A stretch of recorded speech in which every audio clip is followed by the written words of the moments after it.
Bengals 17, Giants 7. Welcome to Talking Giants presented by SeatGeek. I'm your host, Bobby Skinner, here with my co-host, Justin Pennick.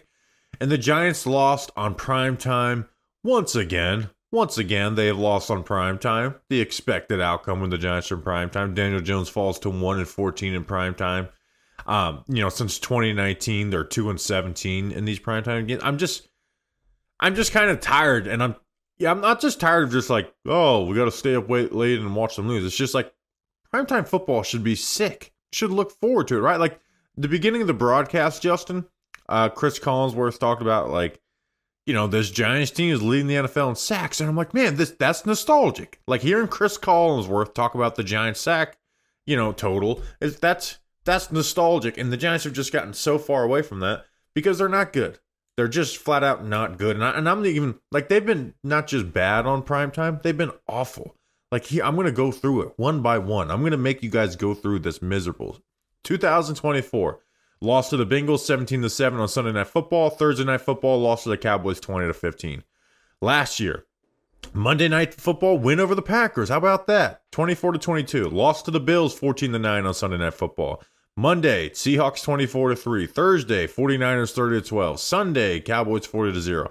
Year before, Sunday, win over the Commanders. Monday, lost to the Cowboys 23-16. 2021, Monday, lost to the Bucks 30-10. Monday, lost to the Chiefs 20-17. Thursday, lost to the Commanders 30-29. Year before that, 2020, Sunday, lost to the Browns 20-6. Monday, lost to the Bucks 25-23. Thursday, lost to the Eagles 22-21. Monday, lost to the Steelers 26-16. 2019, Monday, lost to the Eagles 23-16. Monday, lost to the Cowboys 37-18. Thursday, lost to the Patriots 35-14. So in 19 games, Justin, that's a regular season and a couple playoff games. They are 2-17 in playoff games. They are number one pick for playoff games, and they don't even have to, break any tiebreakers. Their most points was a 30-29 loss to the Commanders in 2021. Their only two wins came off of a Tommy DeVito win and a game where Kayvon put 7 points on the board with a strip sack and a 20-12 win over the Commanders in 2022. Like, it's been flat out bad. And the offense has been putting up 14 points per game. 14, like that's dead. That's essentially dead last in the NFL. And I'm just so tired of it. I'm so tired of watching eggs being laid on primetime football. Do we have to keep going? Can we end it there? Yeah. Well, I ended it there because that's when Daniel Jones became the quarterback of the New York Giants.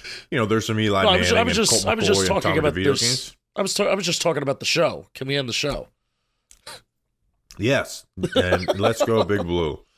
No, Bobby, I'll tell you what, man.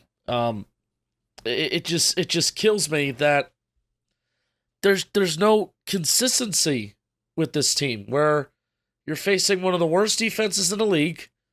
You can only score 7 points. Daniel Jones throws the ball well one week and then horrible the next, and just nothing makes sense. And this loss hurts. It hurts bad. And something that's crazy too, but the primetime stat is now that I go to home games a lot. I go to every single home game, and it's becoming quite apparent that the Giants aren't very good at home outside of 2022 and 2016. I think the last 10 years, out of the last 10 years, there's only been 2 years. 2016 is my guess, and then I know 2022 they had a winning record at home. I think they went 6-2. Daniel Jones now has 33 home games and 33 away games in his career, and a lot of this is influenced by his rookie year, but still, this is crazy when you just lay it out like this.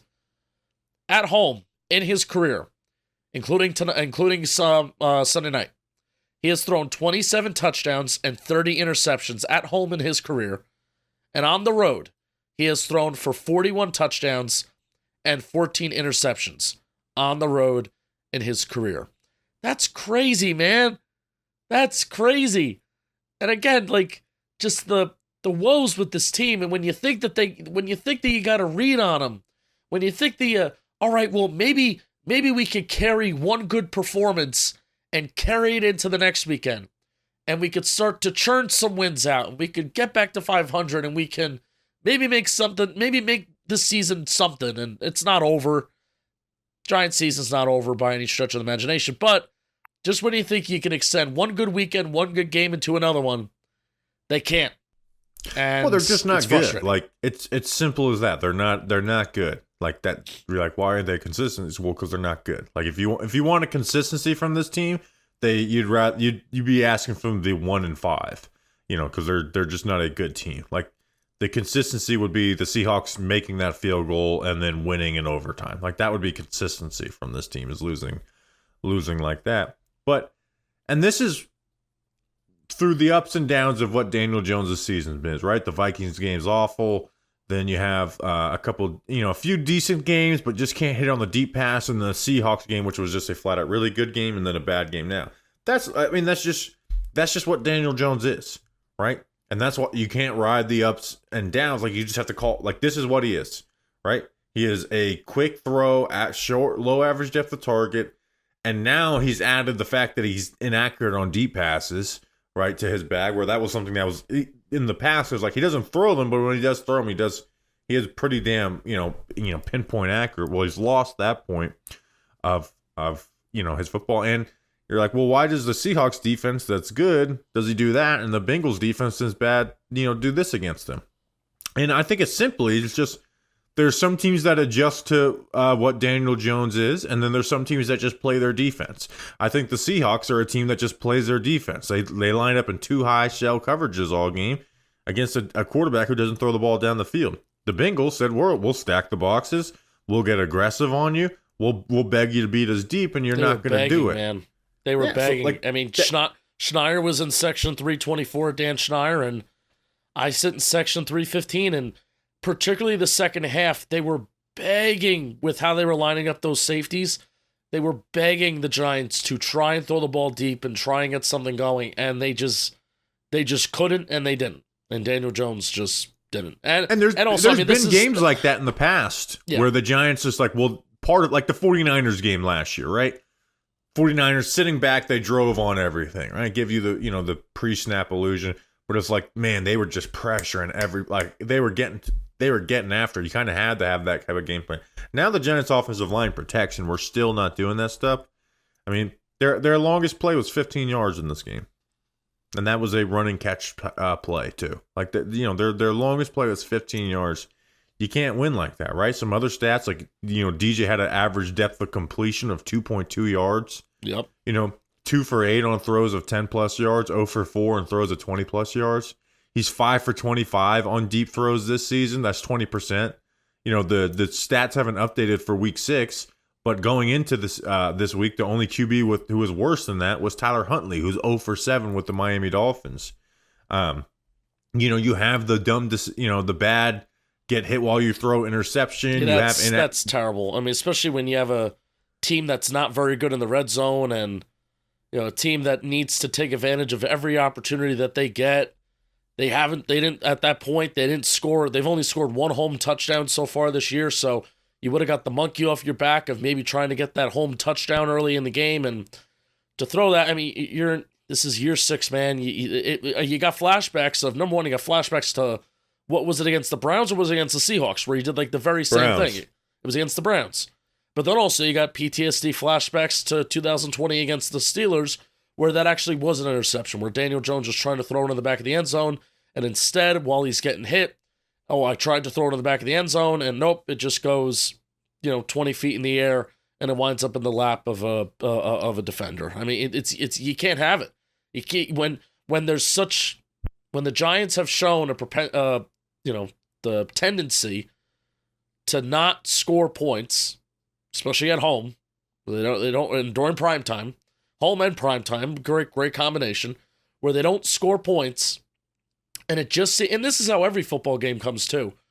I mean, there's just 2 to 3 plays that define a football game where, the Isaiah Simmons block kick, the Giants converted on that against the Seahawks, right? But there's 2 to 3 plays that seem to just really be like that, those X factor plays that most of the time, like, those are the difference between the Giants winning a game and losing a game. Daniel Jones interception in the red zone, difference between winning and losing a game. Not being able to hit Wan'Dale Robinson on a deep crossing pattern that would have been a 30-yard gain. Difference between winning and losing a game. Andrew Thomas being slightly ahead of the line of scrimmage and getting the ineligible man downfield penalty on a 60-yard play. So even though it shows up as a 5-yard penalty in the box score, and the Giants were only 2 penalties for 9 yards. Well, actually, it was a 60-yard play, and 60 yards were taken off the board. So it's just every time the Giants lose a game, you just go back to 2 or 3 plays. That's really it. Every time the Giants lose a football game this year, you go back to 2 or 3 plays as it being the difference, and 2 to 3 missed opportunities. And a lot of it has seemed to come with, missed opportunities with Daniel Jones's arm. Yeah, and I mean that's what the NFL is. Most of your losses aren't going to be blowouts or blowout wins, or your blowout losses or blowout wins. I mean, but there's just an overall inaccuracy that we've seen from him this year. Again, that's outside of the Seahawks game, really. Like there's other, like the Cowboys game, right? I know we go look at the box score or EPA in the Cowboys game. There was multiple, like one, the miss on the deep throws.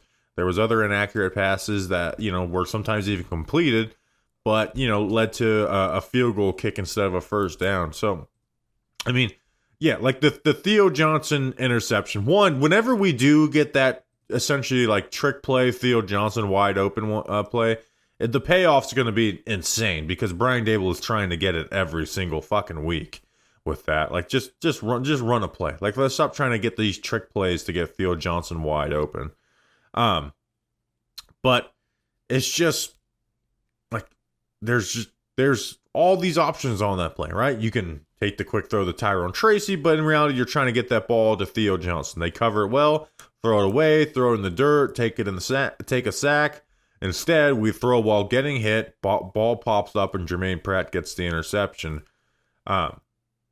Like we've just seen that too many times for that to be a fluke play. We've seen that way too many times. Like, you cannot take that hit and have that ball pop up like that. But even then, like, you mentioned the miss to Wandale,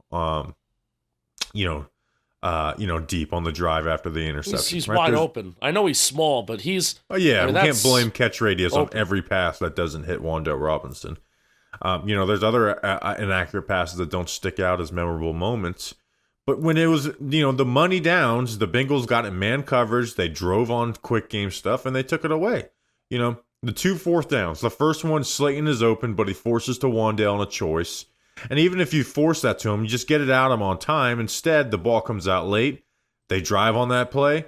Bam. Turnover on downs. But the Giants recover a fumble. They don't have to pay for it. They go for another 4th down, late in the game. The second one, they run a trail concept.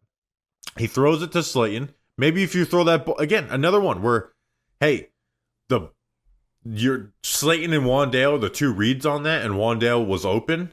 But Wandale's the second read. If you throw that ball a tick earlier, you might get Slayton for a first down, right? You just got to verse off coverage, throw it right off the line and quick, sick. Or you see that corner drive on it and get to Wandale on the choice or on the trail route and have that. Like Wandale's going to win that route, and he did. So those are plays that stick out. The misses on the deep passes. I mean, and there are 2 drives where they didn't score on both. One was the first field goal missed by Greg Joseph. Like, that wasn't led by Daniel Jones. That was led by just Tyrone. I guess some of Daniel Jones' legs, but Daniel Jones, legs, and then Tyrone Tracy was just some gritty runs. Those 2 drives, the run the pass ratio was 17-10, and I think 3rd and 4th down tell the story. On 3rd and 4th down on drop back passing, Justin. 6 of 10 completion.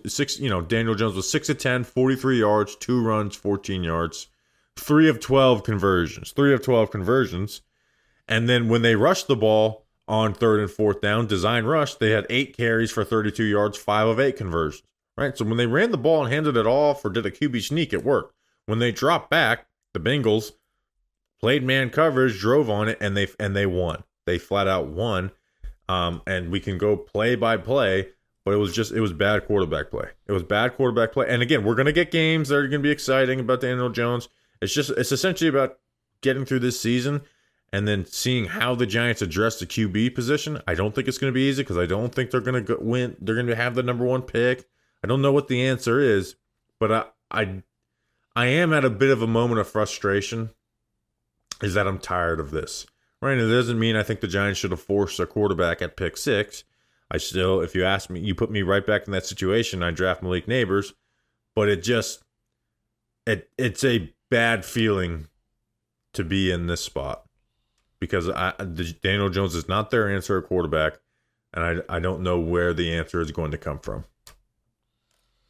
Yeah, I mean, if you really want to, I thought of this while you were talking. If you really want to know how the Giants had a bad night through the air, it's because I felt like, Bobby, I felt like in the middle of that game, even though the Giants had 31 rush attempts for 119 yards and 3.8 yards per carry, which is not very good, and they had a long run of 13 yards, I felt them running the ball. The whole night, I'm like, I want to run the ball more. I want to run the ball more, even though it wasn't that efficient and it wasn't that great. It's like I did not want the game in Daniel Jones's hands, at least when it came to throwing the ball. That's how you know you're having a bad night through the air, is when you're averaging less than 4 yards on the ground, yet you feel like that's your best option to win versus throwing the ball. It's crazy. Yeah, like you said, like it wasn't like they were Tyrone Tracy averaged less than 3 yards per carry. That ain't good. You know what I'm saying? Now Tracy had some really good runs in this game, so I don't think the stats tell the story on how he was good, if he was good or not. But yeah, it's frustrating, right? And again, we will have good Daniel Jones games the rest of the season. They will happen, and then we're gonna have games like this where you leave just frustrated because it's like, why can't we push the ball down the field? Why are we so limited in what we can do in the passing game? Especially this defense. They were 30th in points per drive. They were 26th in yards per drive. They were 27th in plays per drive. They were 28th in average time of possession per drive. They were 18th in passing yards allowed. 28th in passing touchdowns allowed. 30th in rushing yards. And that's the frustrating thing, is that you go into a hostile environment like the Seahawks. You start to build some of these positive offensive performances and you start to string them together. And then you play a team where, Bobby, we were talking on the preview pod, and this is also credit to the defense, where if you told me that, within the first 58 minutes of the game that the Giants were going to allow 10 points to the Cincinnati Bengals, I would have asked to have you checked into a facility. That's how crazy that take would have been. So I'm like, oh my God, we were sitting here being like the Giants, and every analyst and everybody that covers the Giants, like the Giants are going to have to score 30 points to win this game. And that was not far-fetched to think that they could possibly do that because of how bad the Bengals defense has been. And there's no other word but frustrating and mad and angry to describe just that they couldn't do it. Can't score. Yeah, again, wasting an excellent defensive performance against, again, the guy Joe Burrow, who was leading, the NFL in passing touchdowns. But Justin, why don't you talk to us about something? I will. You know what I need right now? I need some energy. I gotta wake up. I'm falling asleep. The Giants are putting me to sleep. Had a long day. I got to MetLife at 1:15, 1:30 in the afternoon. And fun fact, it's 1:36 a.m. when I'm recording this.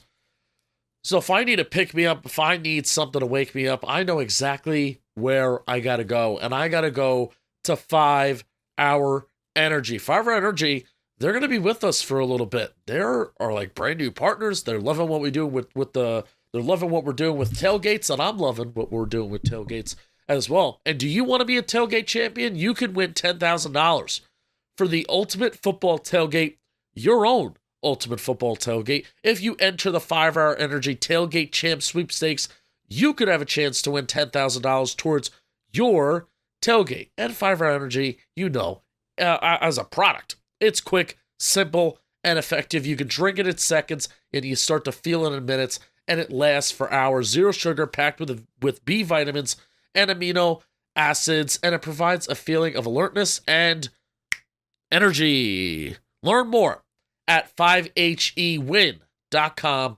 No purchase necessary. The contest of the Tailgate Champion ends October 31st, 2024.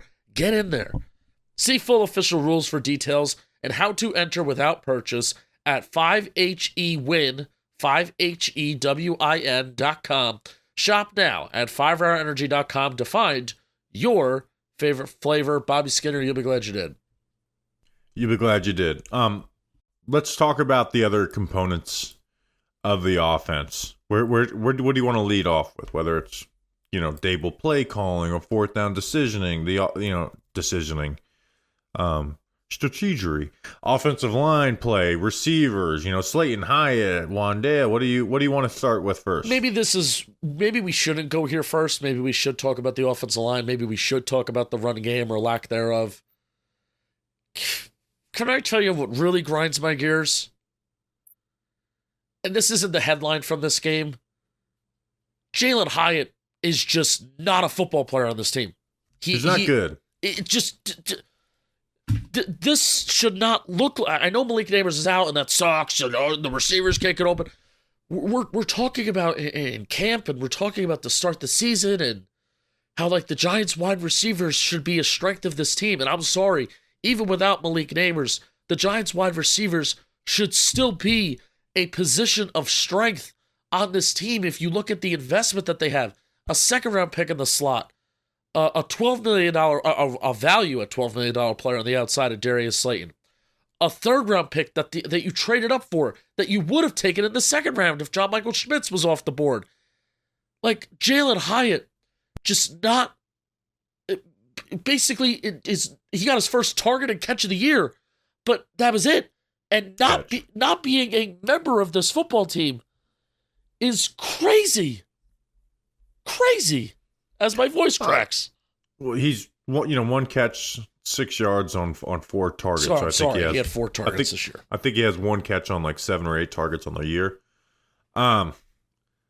He's just not good, right? As long as Jalen Hyatt plays, you'll be able to pick maybe he could have gotten open here. He's just not he is a one-trick pony, right? And it's you may be able to go back and scrub through some film, could have been open here. But how do you can't put him on the front side of progressions because you can't expect him to release at the right time, to not get squeezed, 6 yards in. He's not a good receiver. It's as simple as that. I've been trying to not sugarcoat, but be say it without flat out saying it. But Darius Slayton's a clearly better player, right? And part of why I've been doing the Darius Slayton thing is not just because I think Darius Slayton's this all-world player. It's because Jalen Hyatt's not a good player. And stop saying we need to see what we have in him. What we have in him is a one-trick pony who can get deep down the field. That's it. Last year, was that a valued part of the team? Absolutely, right? They were trying to become more explosive. They had somebody else on the field that a team had to respect deep. This year, when you have Malik Nabers, it's and then Darius Slayton, right? He's just not that valuable as a player. He brings value, right? And if you're not going to trade him, he'll last his rookie contract. He'll have some big plays, some big games, but he's not a starting level wide receiver in the NFL. And if he is, it's because you're not in a good spot. Yeah, and I don't think quarterback is going to change it all that much because it will help, but you cannot blame Jalen Hyatt. You can blame some of his lack of production because of a different quarterback. He'd have if Josh Allen was his quarterback, he'd have some big plays. But he's just not a good. You can't only attack one area of the field and be a consistent player. I'd rather put Hodges on the field because at least I know he can go out there and be in the right spot, run the right routes, be in the right place at the right time. If you said final drive of the game, they're playing 2 deep safeties. Which receiver you're putting out there? I'm putting out Isaiah Hodgins. Yeah, I can't believe it. I can't believe this is where we're at. Why not, Justin? This is exactly what we said on our... I went back and listened to it in the airport the other day because I'm a sicko of our Jalen Hyatt draft, our wide receiver draft preview in 2023. This is exactly what we said Jalen Hyatt was, right? And we were talking about it in the context of him maybe going the first round, and we're like, please God, don't do this. Now you get him in the third round. There is talent there. You get a little, it's a lesser investment. He does give you those big plays that they desperately needed, but there's a reason why that guy who can run that fast, can create explosive plays, did that to Alabama, fell to the third round. This is what we said he was.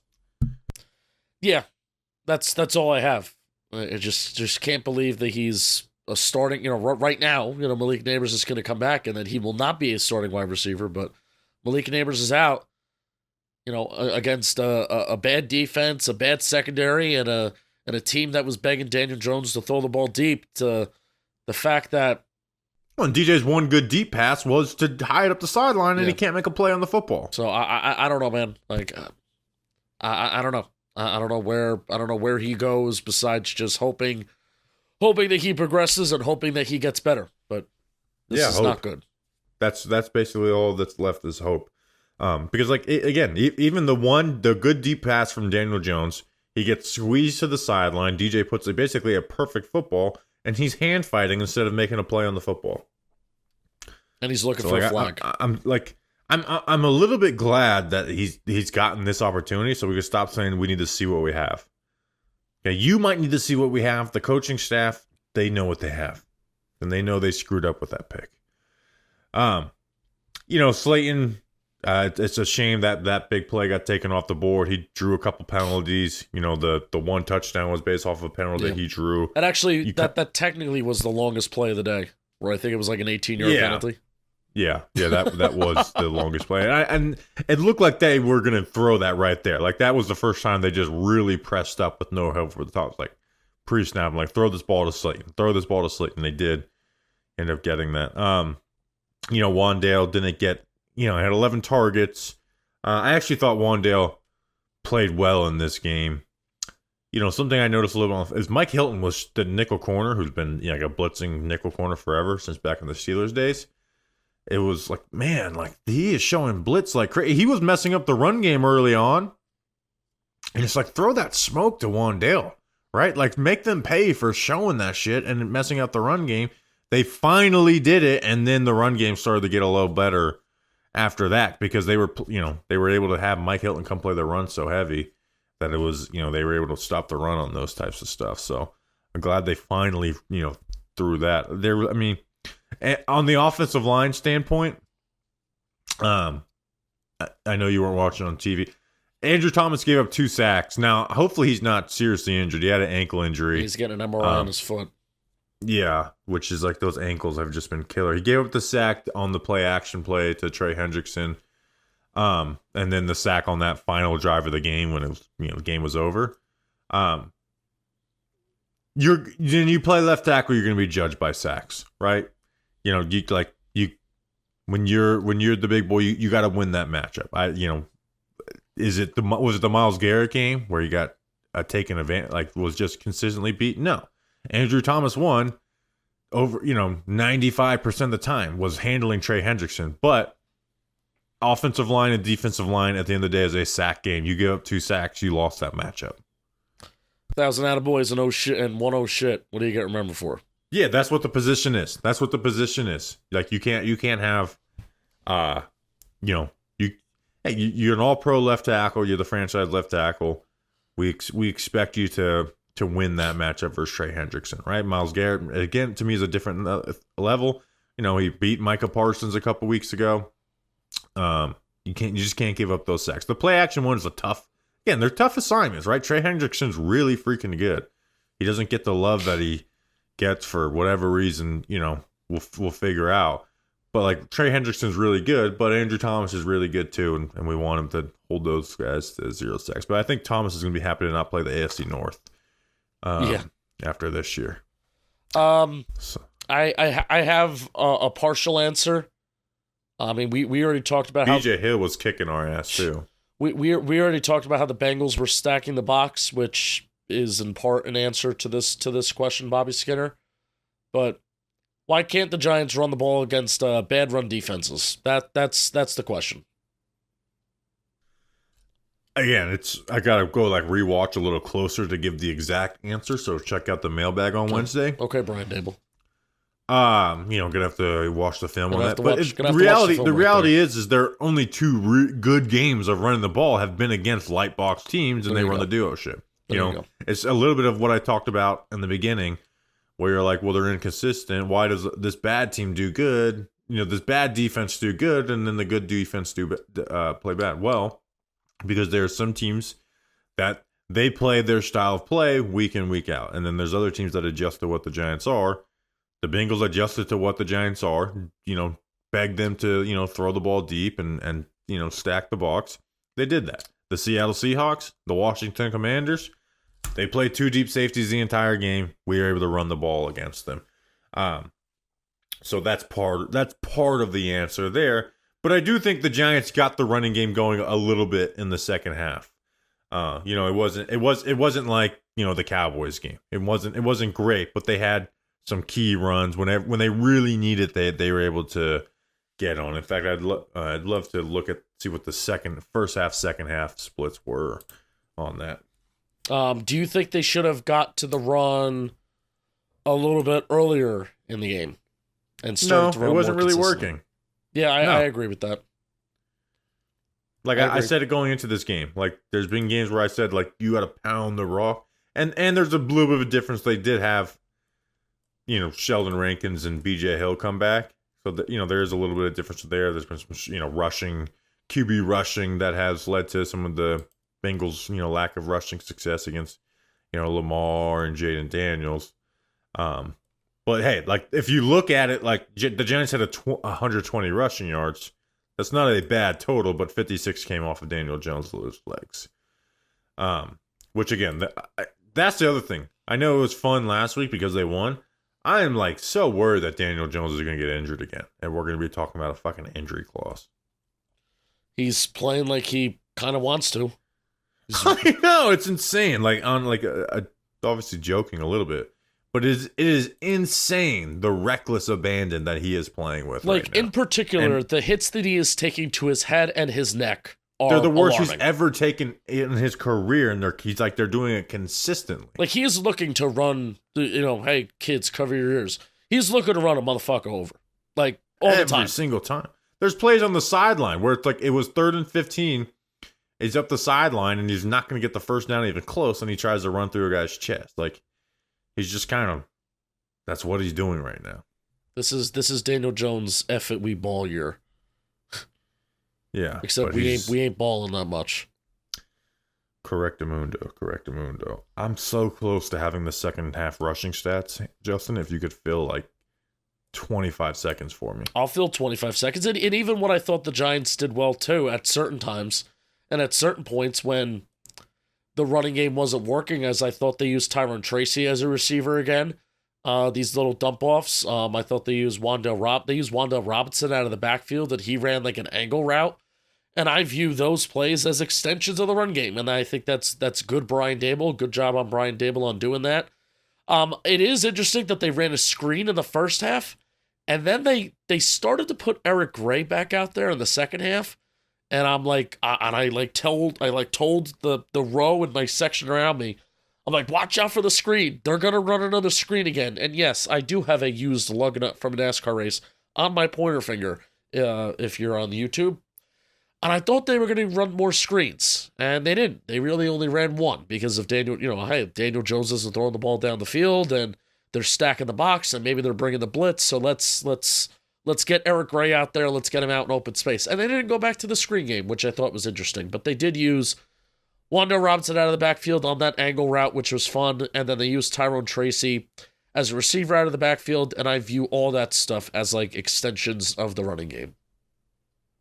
Are you done? Okay, so yeah. So first half, the running backs, and again, don't quote me on this if you're looking to make a tweet on a Monday morning. I'll look this up directly and tweet it out myself. But I think the first half, the running backs had 5 carries for 1 yard, and the second half they had 15 carries for 62 yards. So not like phenomenal in the second half, but they're certainly good enough. There's actually one other thing I want to talk to you, Justin, about, and that was Corona. You know what? I'm always trying to be a fan that never loses, which is hard to do as a New York Giants fan because we lose and we suck. But even when they lose, I'm still loving the game. I've still got passion. I'm still loving football because whether it's a big deep ball, I'd love to be a part of one of those one day, or some 3rd and short conversions. Whew, love to be part of those too, or just a great tailgate out in the parking lot. Been part of those before. There's always something to cheer for. And the best beer to pair with awesome moments, Corona. Corona is all about finding the maximum amount of joy within every moment of the game. Win or lose, at home or on the road, it's the perfect beer to go along with watching football and all the moments that come with it. It was my hurricane beer, right? We had a little, like a mini hurricane party, and we drank Corona responsibly. So cheers to everyone who loves the game beyond the scoreboard. Corona, for the fans who never lose. Get yours at ordercorona.com for 21 plus. Relax responsibly. Corona Extra Beer, imported by Crown Imports, Chicago, Illinois. You'll be glad you did. Are you there? Oh, I'm here. This defense, man, put together a performance. And it's going to be a footnote. Oh, it's a wasted performance. But, like, this defense, I mean, again, we got to wait till, when all the team stats update. But they will be a top 10 scoring defense in the NFL. They might be like 7th or 8th, with 20.1 points per game. We're leading the NFL in sacks coming into this week, and then they added 4 more in this game. I mean, they showed up, man.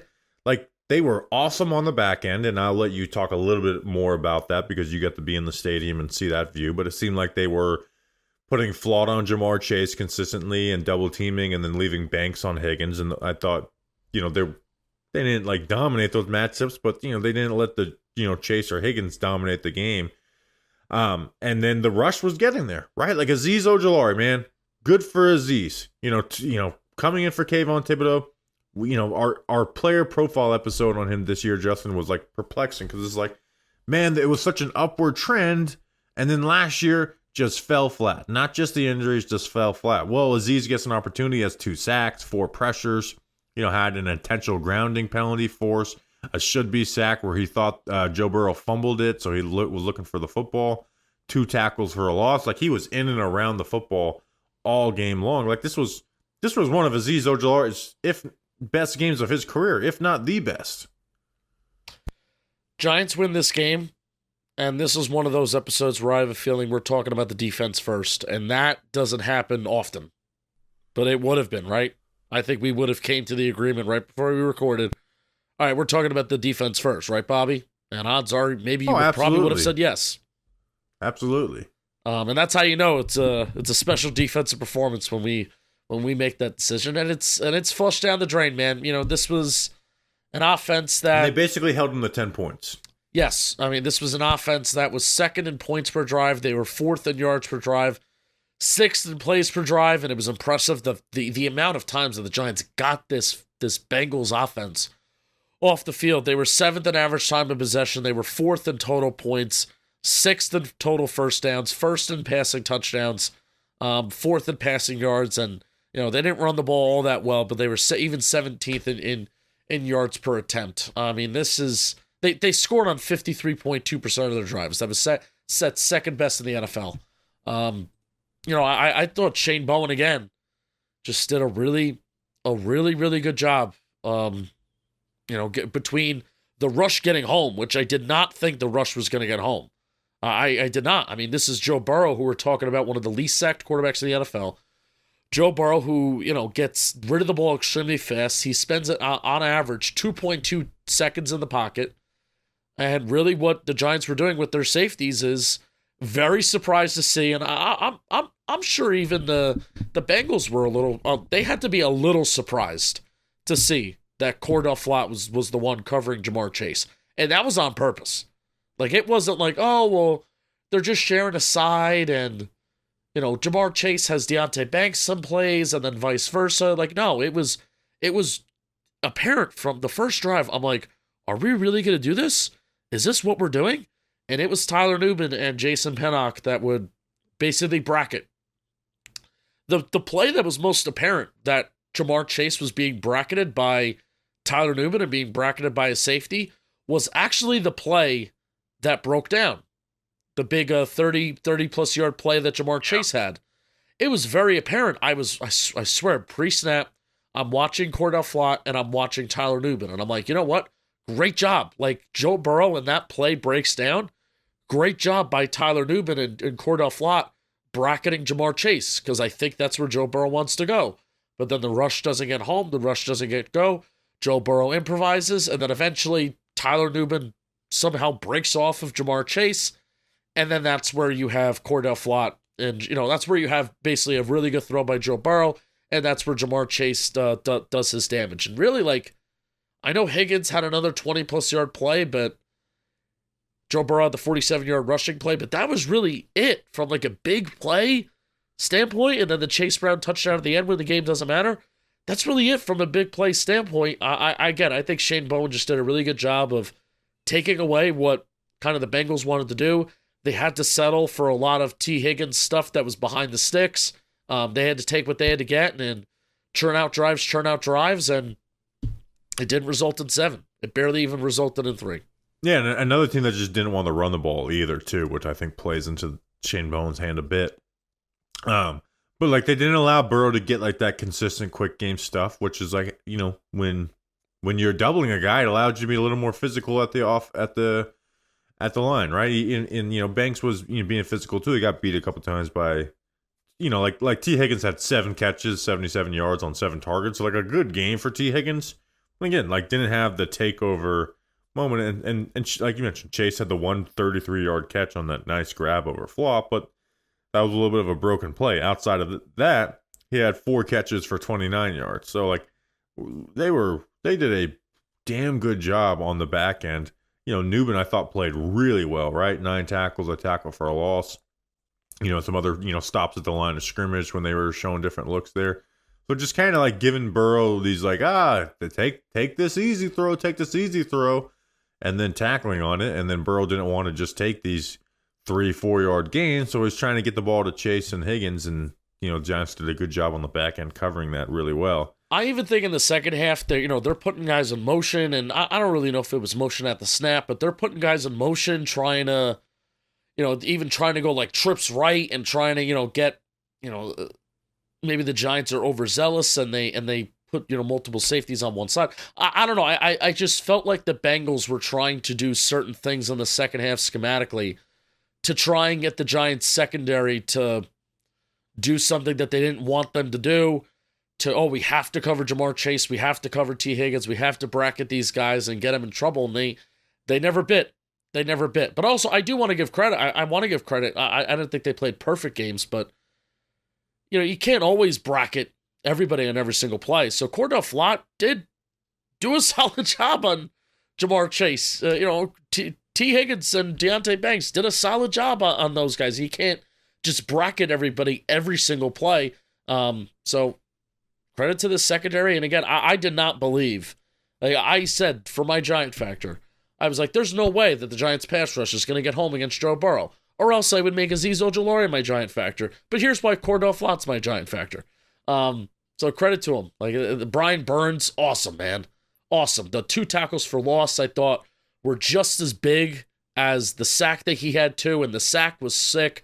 He had another QB hit where he was stunting on the inside, and I think our guy set it up. Elijah Chapman set that up. So I mean, this front's awesome, and even without Kayvon Thibodeau, it was really cool to see that they made an impact, not necessarily on an offensive line that's great, but on a quarterback that is great at avoiding pressure and a quarterback that is great at limiting sacks. This was great to see that, the team that's leading the league in sacks, that's no joke, and it's not coming off of just 2 games where they got 7+ sacks. I think this could hopefully continue for the rest of the year. Yeah, and the coverage hold up well in the back end, but the rush has to get home for that to really matter at the end of the day. And you mentioned Azeez, the plays that he made. Brian Burns, nice sack, right? Was it this quick, 1.5 second? Nobody wins inside. He makes the play on Joe Burrow. You mentioned the big QB hit on 3rd down. He had tackles for a loss on 3rd and shorts too. Right, those were big plays. Dexter Lawrence. Did Dexter Lawrence live in the backfield? No, because he's going to get double teamed a lot. But you get a 3rd and goal at the 11. You double Jamar Chase, Azeez Ojulari and Brian Burns work around the corner. Joe Burrow steps up. Dexter Lawrence gets his 7th sack of the season. And then you have people tweeting that he should be Defensive Player of the Year. How about that? Justin, check out Football Today, where Justin predicted that Dexter Lawrence would win Defensive Player of the Year. He won't because the Giants aren't good, but it was a good prediction because he's getting the stats. So they were just doing all those things. Even Patrick Johnson had a QB hit. What do you think about that play? 57 is making some plays on the football field, and I turn to my buddy Anthony, who's our iRacing driver, the number 84 Chevy Silverado, sometimes Camaros. I'm like, who the hell's 57? But he made some plays out there too. So yeah, man. I was so happy that he made a play because I got to be like, I know who Patrick Johnson is. He's been on the Eagles for a long time. Giants claimed him. Yeah, but again, it's just a shame, man, that we had to wait 35 minutes to talk about this Giants defense when they should have been talked about at the top. And this Bengals offense, say whatever you want about their record. I mean, this offense was one of the best in football. I would say they're top 5, maybe even top 3. You can make an argument. And it's a shame. It's a shame. I want to talk about a couple of bad things on the defense, Justin, too. But why don't you talk to us about something before we talk about the bad? I will talk to you about something, and that thing is Captain Morgan. You know that Captain Morgan is the official spice rum of the NFL, and you know that in the NFL, it's where legends are born, on and off the field. Some are saying Azeez Ojulari, a star was born tonight. Some are last-second plays, and they turn the tide that change a team's destiny, while some are a friends who follow the captain from within to make a regular get-together into the stuff of legends. So grab your crew, grab a captain and cola, and make it a story to remember, because legends start when you follow the captain. And I want you to visit followthecaptain.com for more. Please drink responsibly. Captain Morgan Original Spice Rum, 35% alcohol by volume. Captain Morgan Rum Company in New York, New York. You'll be glad you did. Captain Morgan, the official spice rum sponsor of the Talking Giants L16 tailgates. You'll be glad you did. Be glad you did. How about that? The Giants bet on 2 QBs who don't rush for a lot of yards, not rushing for a lot of yards, and it bit them by basically playing man coverage on 3rd and longs with 2 safeties deep. And I mean, Joe Burrow, that was so frustrating because, like, okay, he got a long run, and then you're like, okay, but somebody make the stop. All right, but now somebody make the stop, and then he rushes for a touchdown, and it's like, oh my God, we just let Joe Burrow have a 40-plus yard rushing touchdown on the first drive of the game. And that was a 3rd and 18, right? That was after the Brian Burns sack? Oh, yeah. That was like, oh, Brian Burns sack, 3rd and 18, let's go, baby. Nice first drive of the game, and they end up getting that. And here's the other thing that, like, you only think of that. They had a 3rd and 6 earlier on that drive, the first series of the game, and he scrambles up for 10 yards. So, like, 2 huge third down conversions with Joe Burrow's legs into, he had, after that, he didn't have any rushing success. He had 2 rushes for -2 yards.